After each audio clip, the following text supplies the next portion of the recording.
Hello, hello! My name is Callista, and welcome back to NieR Replicant.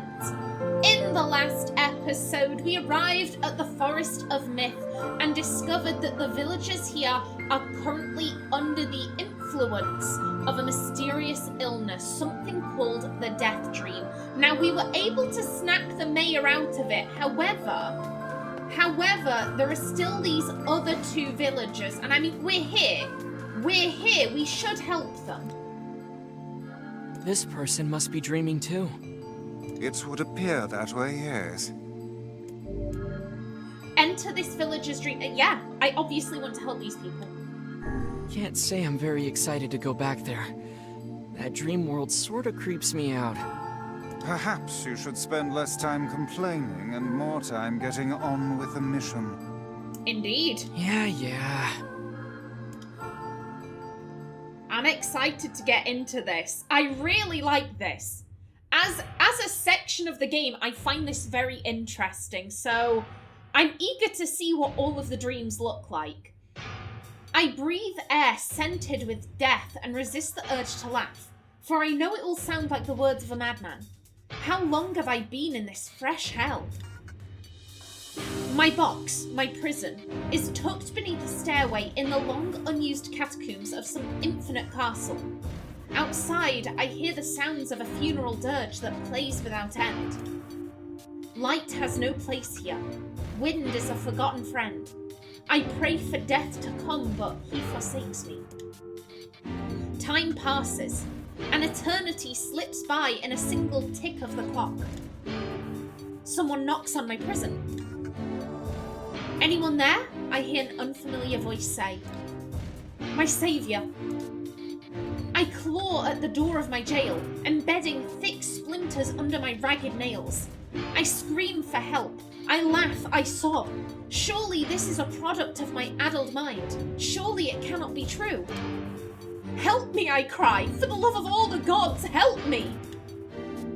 Impossibly, I hear the sound of a lock being torn out and falling to the floor. As the door slowly cracks open, I have just enough time to see a silver-haired boy and a floating book before the light pours in. My eyes, accustomed to blackness, explode with pain and I am forced to turn away. Who are you? I ask, shaking hands covering my face. How have you come to this place? I am Grimoire Weiss. This is NieR. Long have we been searching for you. Now come, stand. We shall awaken from this nightmare together. The one known as NieR extends his hand and pulls me from the cell.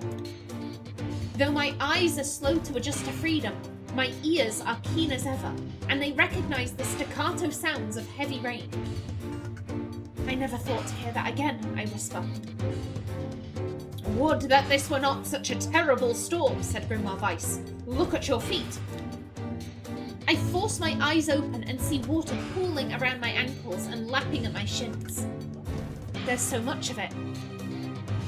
Yes, and more comes each moment we delay. If we do not make good our escape, we shall all drown in this castle. We know you are weak, but you are our only hope to survive this place. Time, that long-forgotten friend, made itself known again. I nodded my head and swore to save my rescuers, no matter the cost.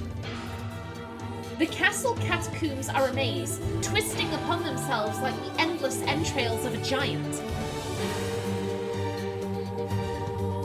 I squint down the dim corridors and proceed north. At the end of the corridor, I find a row of 20 gorgeous canopied beds resting atop a carpet of velvet. All are covered in a thick layer of dust and cobwebs. Searching for the door to the next room, I come upon a shapeless mass of grey matter. It has been shoved against the side of the wall, and despite my fever, I think I see the outline of a door just beyond. When I reach out a finger and touch a piece of the mass, it turns to dust and drifts away on the wind. Realization slowly dawns, and I fall to my knees and weep. Corpses. I face a mountain of charred and crumbling corpses. Flipping heck. I look from it to the beds and back again until the horror dawns full upon me. someone has piled these bodies into a tower and set them ablaze. What is the age rating of this game again? This is very unexpected. Like, this took a very unexpected dark turn. I like it.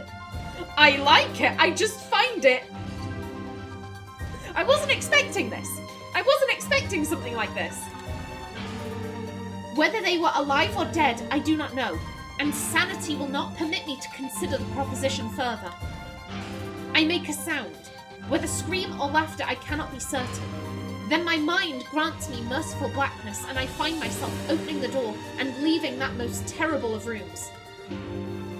I squint down the dim corridors and proceed east, proceed south. Oh, wait a minute. Wait a minute, we can look at this in two different ways.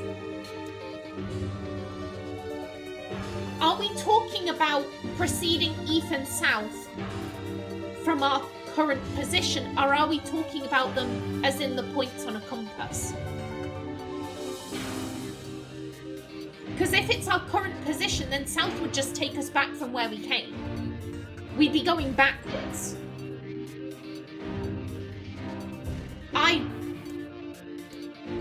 It could be... I've not been told. I've not been told. I'm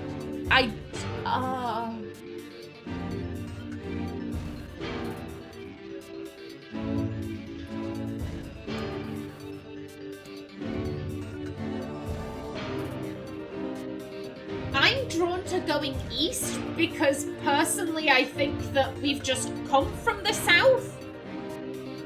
Or rather, not that we've come from the south, but here's the thing, if it was the points on a compass, well, we don't have access to a compass. This could be literally anywhere. I feel like it would make more sense to be like, oh, south from your current position, which is back from where you've come. If it were using an in-game compass, then surely they would have to show us said compass. It'd be a little cruel if they didn't, so... I'm going to assume this is going back to that room, so, I do apologise. Jesus, my throat is giving out. 1 second. Bloody hell, voice, why have you done this? I'm going to take a sip. 1 second.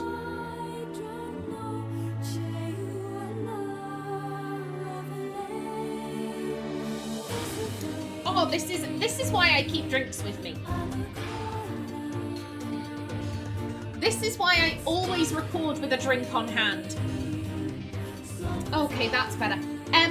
Yeah, I think if they were using an actual compass, they would need to show us it, otherwise that would be a bit of a screw you, so we're gonna head east. I squint down the dim corridors and proceed again, I'm gonna assuming this isn't an actual compass and we've just come from the west. Oh god, I squint down the dim corridors. Let's not go south. So either east, west, or the north.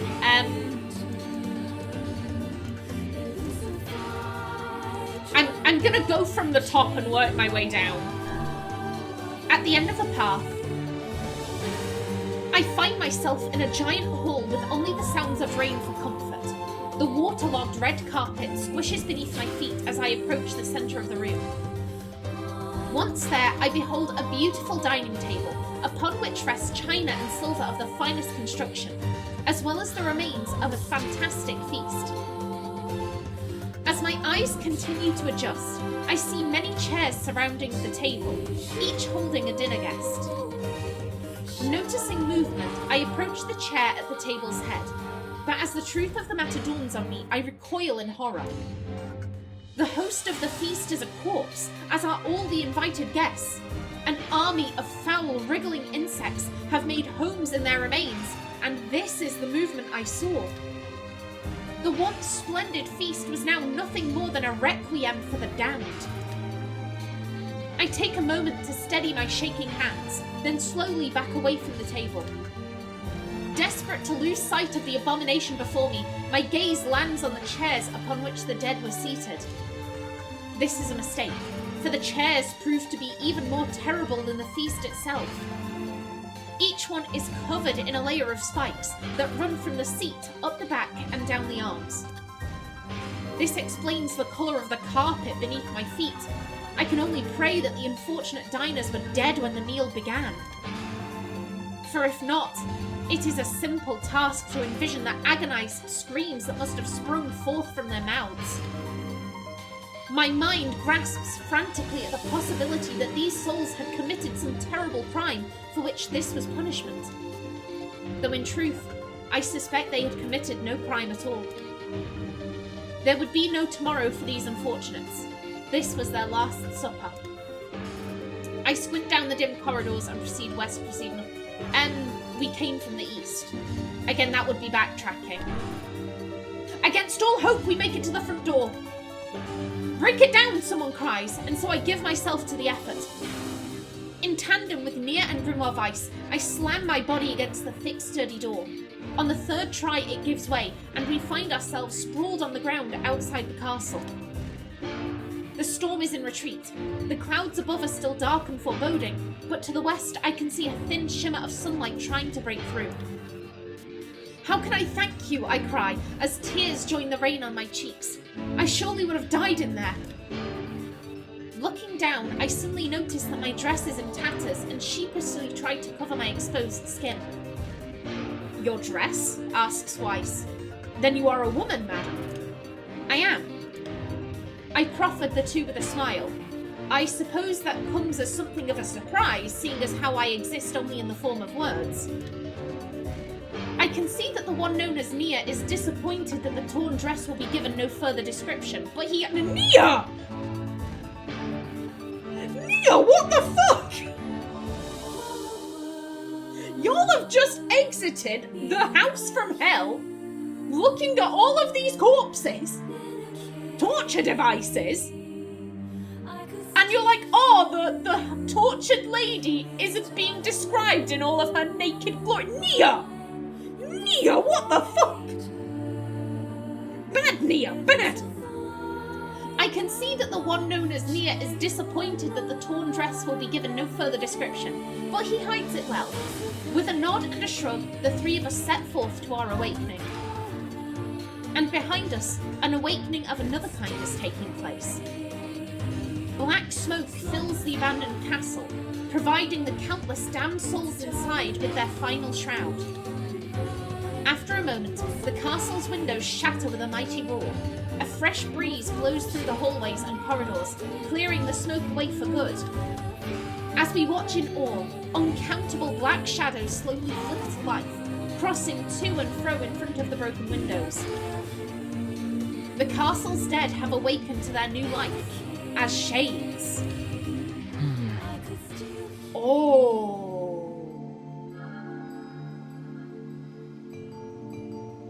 Again, I find that very, very interesting. We haven't been told how shades are made. We haven't been told what exactly shades are. Where do they come from? What are they? I was saying before, I wondered if the big shade we fought at the area, not Hook, not that one, the one that had a freezer on it. I wondered, did that shade kill the flower guy's girlfriend? Or did she become a shade because she was so consumed by misery? She thought, oh, my lover has abandoned me. He has abandoned me and I have been left here. And he hasn't sent any word and it's been so long. And she just gave herself over to misery and she became a shade. And that freezer was like the one identifying thing that maybe she kept. Maybe she could keep hold of the fact of, oh yeah, I really like freezers. I really like freezers. I don't remember why, but I just know that I like them, so I'm keeping this on me. To me, that indicates that shades are made from either the dead, or maybe the souls of people who have really suffered, in which case, my boyfriend has left me, therefore I become a soldier of the damned. Like, that doesn't seem... Considering those people, it's like they were tortured and their dead bodies are now filled with wriggling maggots. Dear God, the humanity. Like, one of those situations is decidedly less serious, but maybe she fell into like a really severe depression. Maybe like it was like the first bad thing on a path of negativity. Like her lover leaves her, and then maybe she gets kicked out of her home, and then all of her friends abandon her, and like it could have been like a pathway of bad shit that led her to feeling so depressed. Like they could have written anything there. They could have written anything. It's like the mayor and his deja vu being like, oh, I once saw you, but you weren't you. I can't remember the exact line, but it's something like that. They put that in for a reason. They could have not included it. They could have written something else, but instead, they choose to focus on the fact that the mayor has apparently seen NieR before, but he wasn't NieR. And now we have this thing of like, oh, all of these dead, they were tortured, they probably hadn't done anything wrong, and now they've become shades.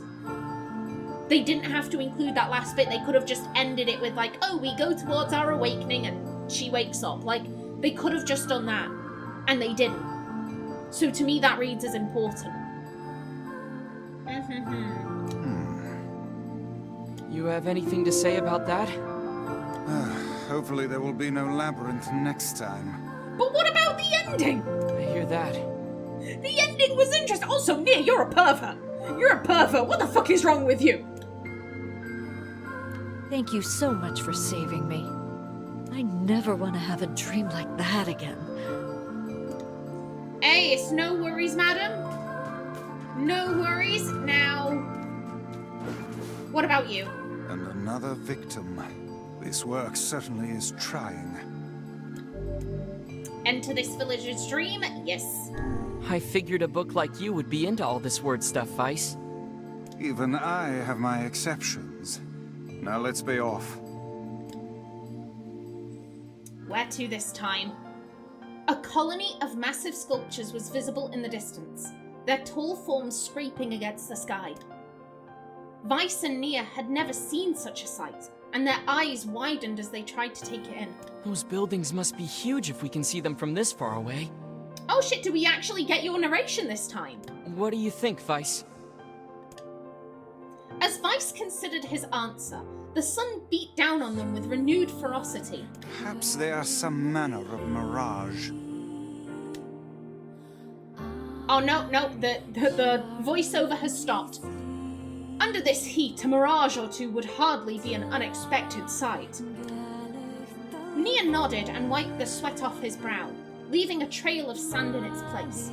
He thought he'd never been so thirsty. The ancient road on which they walked was black and cracked with age. Here and there, thin wisps of grass pushed up through the rocky surface, as if defying those who had laid this material down over their home.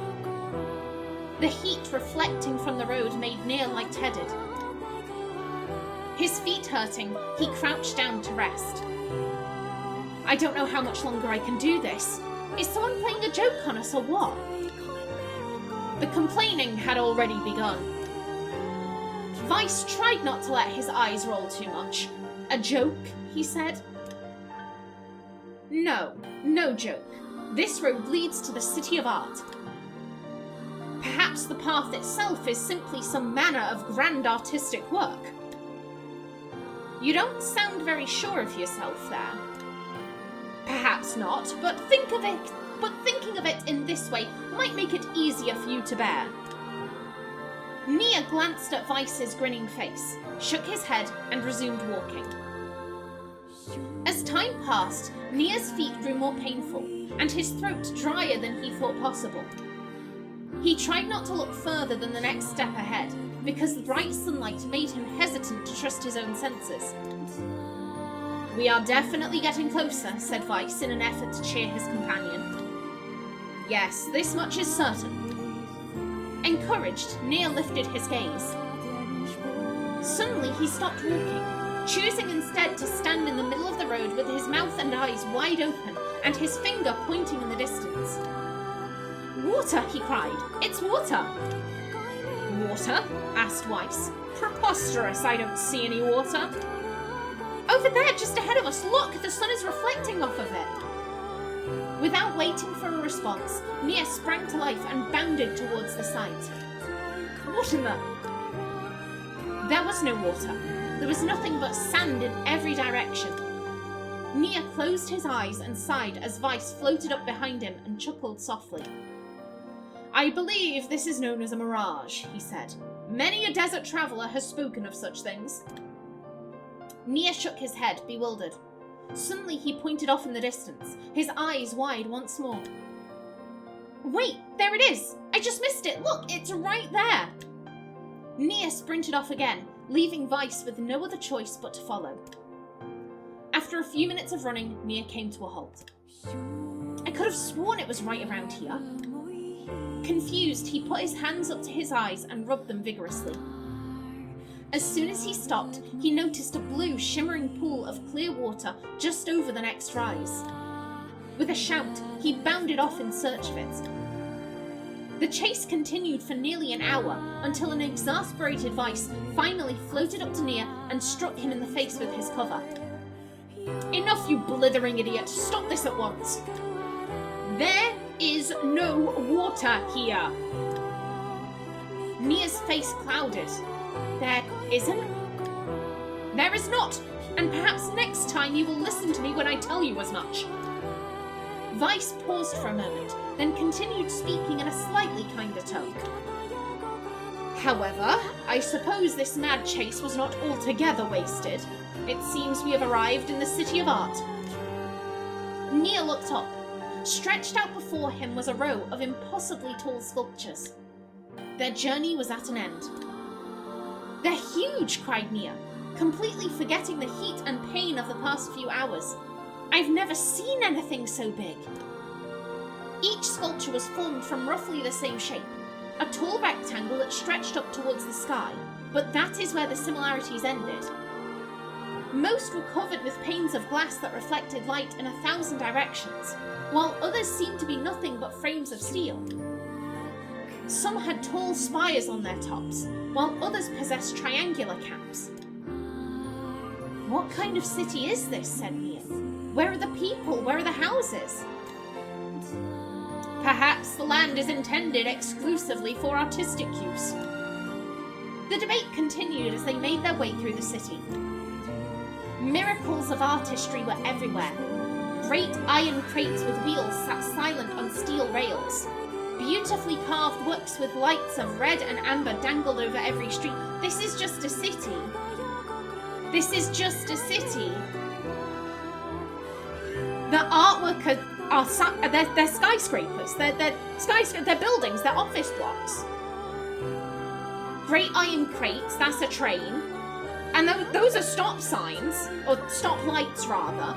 This is just a regular human city. Well, human as we know it today, not necessarily for these guys though. As they moved away from the massive sculptures, they found a great array of smaller ones. Some were covered in glass or brick, but many were composed of materials they had never before encountered. The sheer variety of colours and styles was staggering. Unable to find a theme or purpose to the abstract works around them, NieR and Weiss eventually fell silent. On the outskirts of the city, they discovered 3 sculptures in the shape of humans. NieR uttered a sigh of relief as he approached them. "Finally! I was getting tired of modern art." The 3 statues were indistinguishable except for a single word chiseled into their right arms. One read Alpha, one read Beta, and the final one read Gamma. As NieR moved to touch the nearest statue, a bird flew from the top of one of the sculptures. Alighting on the statue's shoulder, it emitted a brief, beautiful song that took the form of words. "Only one form is real, the others are false. The real form will always speak the truth." Okay. "The false ones will only speak lies." So I've seen this riddle before. You know, you have two doors, one leads to heaven, one leads to hell. The angel will always tell the truth, the devil will always lie. How do you figure out who's guarding what door? The issue I found is that most people, because the answer is ask one of them, what would your companion say if I asked him which door he was guarding? I think I've got that right. So if you ask, and oh my god, brain. Stay on the right track, brain. The angel, knowing that the devil is going to lie, would say, oh, he would say heaven. And so therefore, okay, you're guarding heaven. The devil, if I were to ask your companion what they would say, well, the angel is going to be truthful. I'm guarding heaven. But the devil is going to lie. Oh, they'd say hell. Now, I will say, if you assume the angel is always guarding heaven and the devil is always guarding hell, I mean, there's an easier question. What colour is my shirt? What colour is my shirt? Oh, I'm currently wearing a black shirt. You say it's red, you're the devil, you're guarding hell. But if you assume that they swap up from time to time, then the intended answer is, if I were to ask the person next to you which door they were guarding, what would they say? And then the answer is the door that the person you've asked is guarding. Am I making any fucking sense? I feel like I'm making sense in my brain, but I'm like, I don't think the words coming out of my mouth make sense. I hope you get what I'm trying to say. The real form will always speak the truth. The false ones will only speak lies. With that, the bird departed. As if on cue, the three statues shuddered to life, acquiring colour and form as they began to breathe.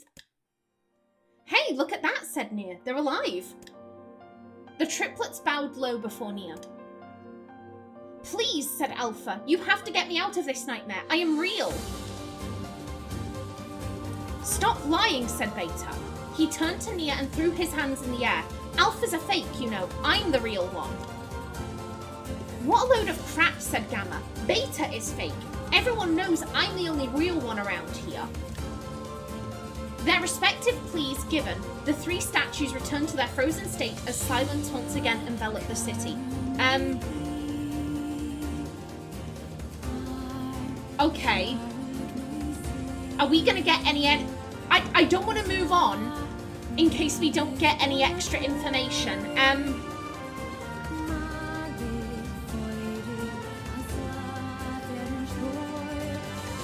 Only one is, so we've got two liars.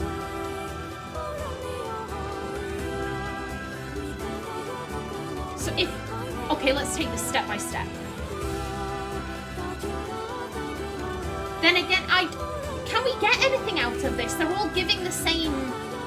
We need them to have different answers, that's the thing. You need to ask these guys a question. You need to ask these guys a question, because otherwise... I'm just reading them through again. I'm trying to... Again, I worry that my words aren't doing so good today, so I'm like, let me figure this out in my brain. Let me figure this out in my brain first. If we assume that Alpha is real... Okay, you're being honest there.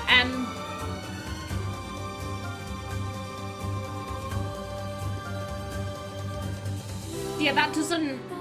We need them to have different information, that's the thing.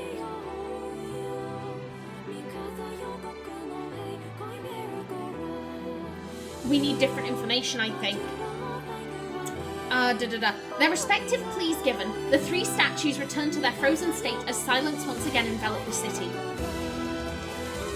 When you consider... What do you mean all of their statements? When you consider all of the statements, only one of them could be the real thing, said Vice. NieR furrowed his eyebrows and considered his answer. Only one form is real, the others are false. The real form will always speak the truth, the false ones will only speak lies. They all basically said the same thing, though.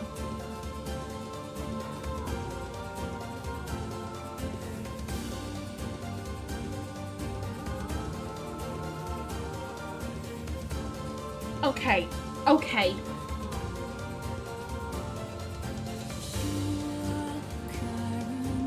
let me think this through. Let me think this through. Okay, so the first one.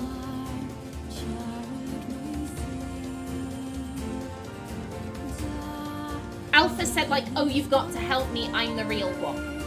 Then Beta said, stop lying, I'm the real one. And then Gamma said, oh, this is a load of crap, everyone knows I'm the real one. I don't have a pissing clue. I don't have a clue. NieR took a long look at the statues and tried to clear his mind. Is this just... Yeah, this is just going over it again.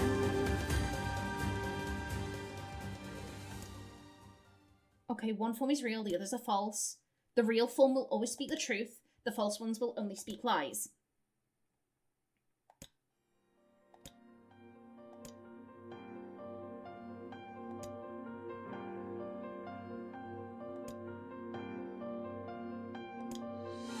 Okay.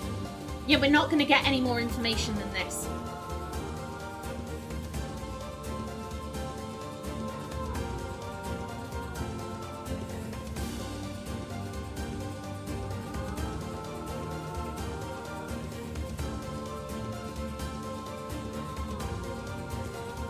I think...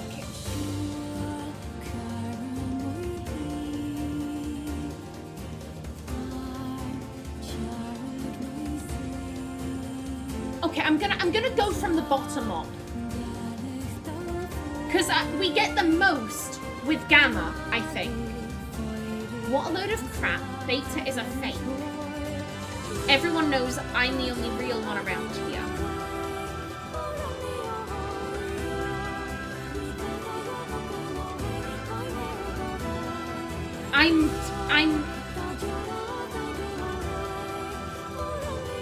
I need a minute. I need a hot minute here.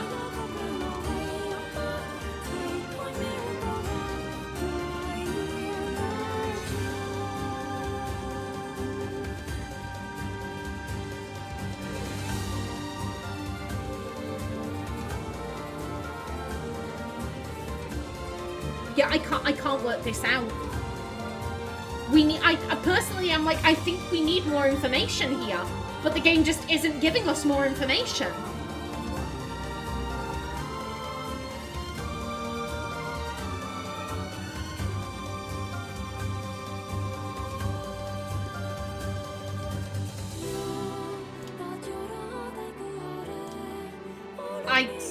I'm gonna go from the top down.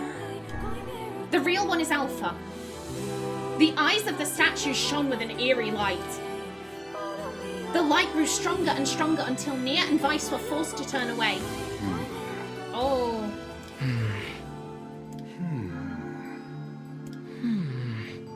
It would seem we failed. Yeah. We'd best act more carefully next time. This is the worst job ever. Okay, take two. And another victim. This work certainly is trying.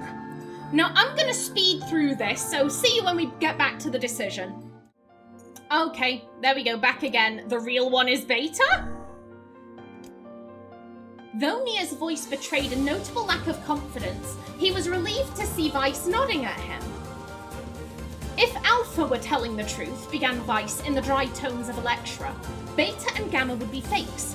But in that case, Gamma's claim that Beta is fake would be the truth, even though Gamma is a liar. Therefore, that theory Aha! Wait, what?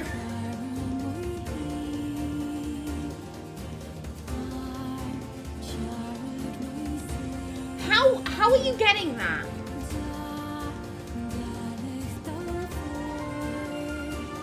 Oh, that... Okay, I get it. So they can only tell lies. And therefore Gamma saying, oh, Beta isn't real, that must be a lie. Okay, I get it. Gamma's claim that Beta is fake would be the truth, even though Gamma is a liar. Therefore, that theory crumbles. Now let us presume that Gamma spoke the truth. That would make Alpha and Beta liars. In this situation, however, Beta is calling Alpha a liar, which would leave us with two statues telling the truth. Finally, let us assume that Beta is telling the truth. If so, Alpha and Gamma's lies would make sense. Therefore, Beta must be real.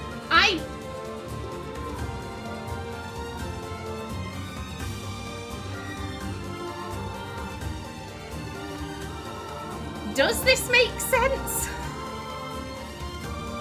The top one, I get.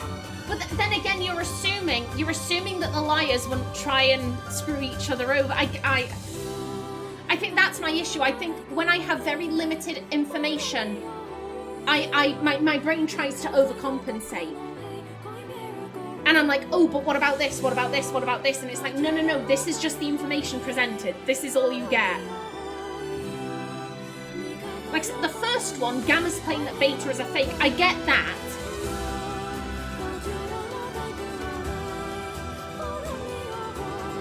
Okay, no, I do get it. I do get it, okay. Yeah, this does make sense. Finally, let us assume that Beta is telling the truth. If so, Alpha and Gamma's lies would make sense. Therefore, Beta must be real. As Vice finished his explanation, Alpha and Gamma crumpled soundlessly into dust, while Beta sprang to life once more. "Congratulations, villager," said Vice in a cheerful tone. "The time to awaken has arrived." "Thank you for saving me," cried the villager. He dropped to his knees and bowed his head as low as it could go before an uncomfortable NieR pulled him to his feet. "Why did you have a dream like this?" asked Vice. "Have you been to this city before?" The villager slowly looked around at the bizarre objects and sculptures that dotted the landscape, then shook his head. I don't think so. I mean, it's impossible, right? There's no way I could have ever been to a place like this. But at the same time, I feel like I've seen it before." "Deja vu," muttered NieR, just like the mayor. The vague sense of unease that struck NieR during the mayor's dream spread once more through his mind. That was rough. I am positive I have seen that place before. Okay, that's enough. Don't need you getting all weird on me too. No, but these are interesting questions. These are interesting thoughts. I just dinged my mic. I do apologize if you heard that. Okay, there. Now all the villagers can wake up, right? Yes, if the mayor's assumption was correct. I think I have had enough wordplay to last a lifetime. Thank you very much. You're telling me. Anyway, let's go see the mayor. In a minute. I thought I was a goner there. Thanks for the help. Well, you very nearly were. What a strange dream. It almost felt familiar somehow. I am glad that they let us retry that. Now, I have gone over time for this episode because of my fuck up there, so I'm going to leave off right here. In the next one, we will go speak to the mayor, and after that, you know what, I think I'm going to spend a little bit of time on side quests. We have a few things that I need to do in episodes, so we're going to do that. But until then, please remember to like if you enjoyed, leave a comment below, and if you wanted to subscribe, it would be very much appreciated. A special thanks to my channel members such as SM2K. I've been Kallista. Thanks for watching and see you in the next episode.